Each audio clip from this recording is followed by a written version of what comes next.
talk about being at peace, it's when we are whole. I use this quite a bit in my work in LGBT religious communities, that if we're not bringing our whole selves to the table, then nobody's growing, nobody's transforming. So I want to go back to what you said, Eleanor, because I feel like we are so much richer in what you said in describing your community, that when people are actually bringing their whole selves with all of their stories. If I'm sitting with couples and I'm only hearing the Jewish person in the couple telling their stories, to me that was empty, because the people who are there who might bring other strands of coming from another tradition, not coming from another tradition, and what that experience might be, and then transforming the room and the air and the energy, that's where it's living and exciting. And that will change us. There's no question about that, and I would just echo, rather than being terrified of that, that will enrich everything we are as a Jewish community and communities in the way that we're talking about this. Yeah. I'm with you about the no worry, the whole don't be happy, worry Jewish slogan and how to fix that. But I want to be the devil's advocate for a moment and say there is a reason to worry. And the reason is that there is a great deal of reduction and dilution or a diluted sense of Jewish identity throughout. In here, in Israel, where I'm from, what is Jewish and how it makes a difference in our lives is a question mark, where that was maybe not so much the case 3 or 4 generations ago, perhaps 5. So yes, it's a good paradigm shift, and I'm with you with let's be happy, but there are reasons to be worried. And what I find compelling in how to deal with this and not come from fear, but come with trust, is that our job as people who are concerned with these matters is to boost the confidence, the competence, and the sense of choice that people will have vis-a-vis their Jewish toolbox. Where there has been a couple of generations of a diluted product, whether it's synagogues or schools, etc., now there are many ways of making it come alive again, and that's where we need to invest. I live in a neighborhood in New York City where there are many, many, many restaurant options from every ethnicity on the planet. And I can have a salad bar every night of every country under the sun, and I do have my favorites. And what works is finding a way to have a main dish.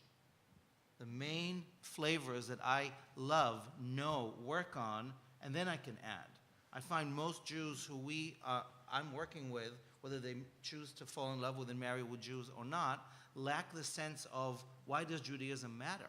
What is in this toolbox is full of wisdom and exciting. I think if we've got that confidence and sense of competence and choice, then we can add on other flavors. But the problem is for many people, there isn't that there, and so it becomes a mishmash, and it becomes nothing instead of a something.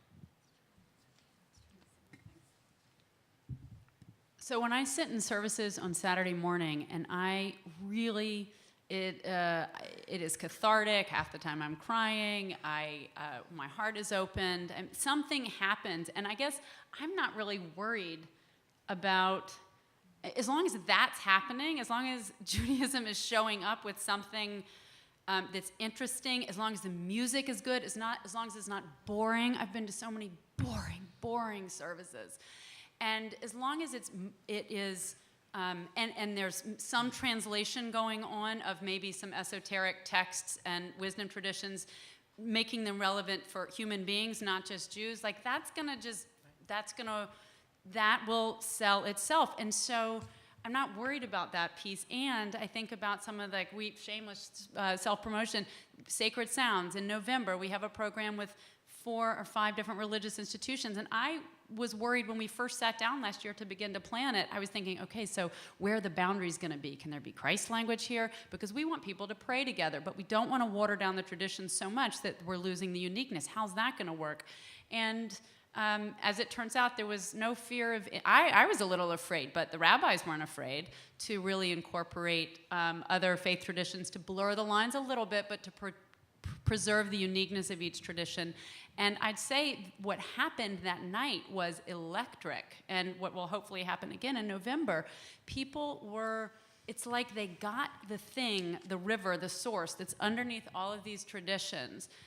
They felt it somehow through each of the traditions in a way, and it seemed like it magnified the commitment to, maybe not to their own, but their commitment to this thing underneath, God, flow, source, life, Buddha, I don't know what you want to, whatever your word is. And I think that can happen.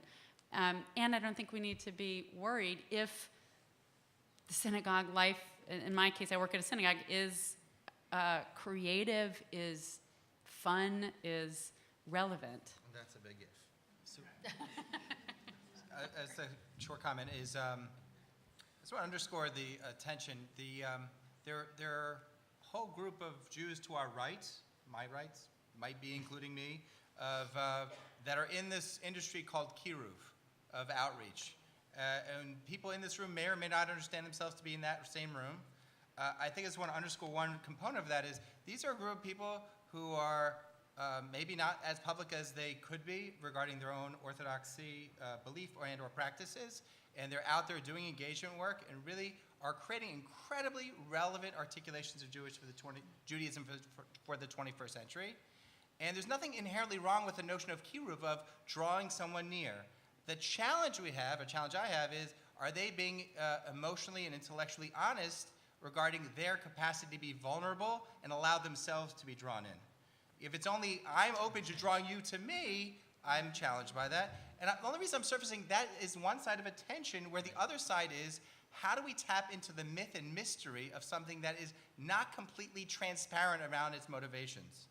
So we want to simultaneously say, there's something a little shady over there because they're not being transparent, but if we're too transparent, we lost the mystery. And there's something about belonging, which is tapping into something where you belong to the mystery.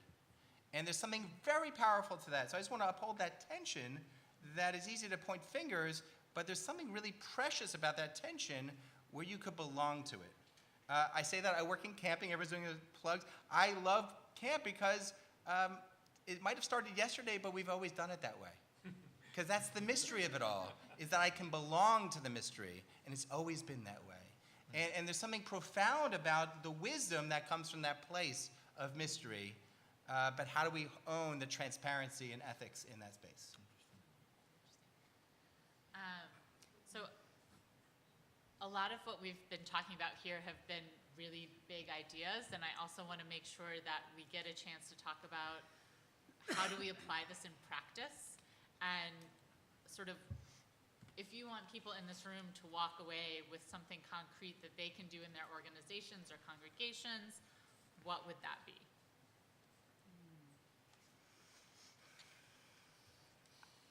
I'll start. I think the program that's had the most impact at Romemu has been a program we call Strangers No More. And there have been conversations, by the way, about radical hospitality and the synagogue welcoming, but also internally. Some of us tend to be strangers more than others, or tend to be on the periphery and have a harder time belonging. So we've had conversations like that. But it's monthly sessions, it's dinner, and it's for interfaith couples and families, but it's also for people who aren't Jewish, who are showing up at the synagogue for other reasons. Turns out there's a whole sort of ultra-Orthodox contingent of people finding their way, left Judaism and are finding their way back in. I didn't expect those people to identify as strangers and are also part of this group now, but it's a safe place to come and to discuss the joys, the frustrations, the challenges, and there are people raising their kids in both traditions. There are people that don't know what they're doing. There are people like me and Peter raising their children in the Jewish tradition, and there's no judgment. It is about building community, building a little, Rabbi David quotes the New Testament sometimes. In my house, in my Father's house are many mansions, and this is a little room within Romemu in which people can come, and they don't have to go in any other room if they don't want to, but they can come and be in this space, get to know one another, and that's often made it easier because someone comes to me and says, I'm really interested in greening the synagogue. What can I do? Oh, there's a Green Kiddush program. Now you can go lead it. A couple that are, neither of them is Jewish, and they're exploring Judaism, and they probably won't convert, but they're a part of the synagogue running our Green Kiddush program. I'd say that, and find somebody who, if you can, find somebody who's not Jewish to run it, because it sends a very powerful signal when Reverend Eleanor is running the sessions of, I think, of inclusivity and of, we don't have an ulterior agenda around Judaism per se, although we do around the community. We'd like you to be more a part of the community, but you can do that as you are. You don't have to be more Jewish in order to do that. I will just say, Lab Shul is 4 years old. We're still figuring out who and what we are. But it's become clear to us that this conversation is very much part of who we are and what we need to be talking about. So one of the things we're doing this year, we're convening a monthly salon called Belonging, looking at the bridges and the bonds and the boundaries that we have. We began it last spring, actually, when I was ordained from JTS and was confronted with the question of will I or will I not officiate weddings between Jews and others. That led to a board conversation that is leading to a community-wide conversation, and each one of those salons so far has led to me having between 15 and 30 individual sessions with individuals or couples in the community who just want to talk about it. And it's just growing. So I think transparency, as Avi said, naming this paradigm shift, this reality, inviting people for an honest, heartfelt, respectful conversation about this issue is one of the ways we are going about it. And the other is, as I said, inviting our community to step up, regardless of where they come from and the faith traditions they do or don't hold on to bring them in and to share them. From our Yom Kippur Interfaith Prayer for Peace we've been doing now for almost a decade, where we get dozens of people who walk up who wouldn't go to shul on Yom Kippur, but they come for this.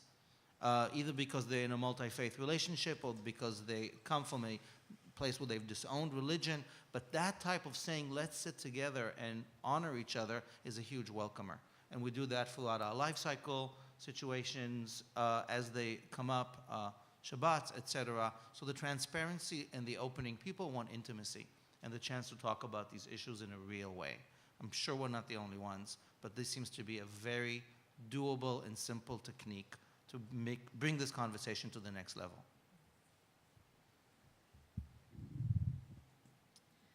So if there's one thing that I would say you could take away, it would be, I often hear in a lot of Jewish communities that because interfaith numbers are so high and that we are talking about issues that really span anybody who's seeking or not seeking Judaism right now, that we don't really need anything specific around interfaith.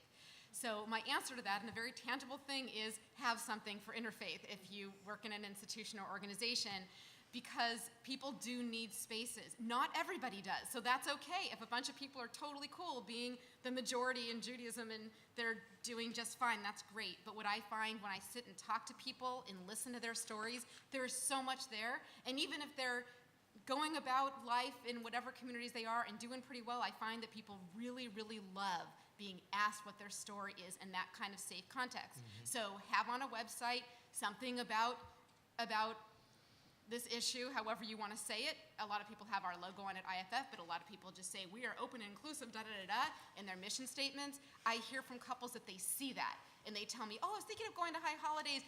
There was one in the area that said specifically on their website, ... and that's the one they go to. So even if nobody comes to that group, I don't care. But have it there as something that people can know exists, and that says a lot about the community. John always talks about the importance of language, of how we frame things. So I come from a tradition where the language of mitzvah, of mitzuveh, of commandedness is central. And as my 9-year-old, now 10-year-old tell me, that's very judgative.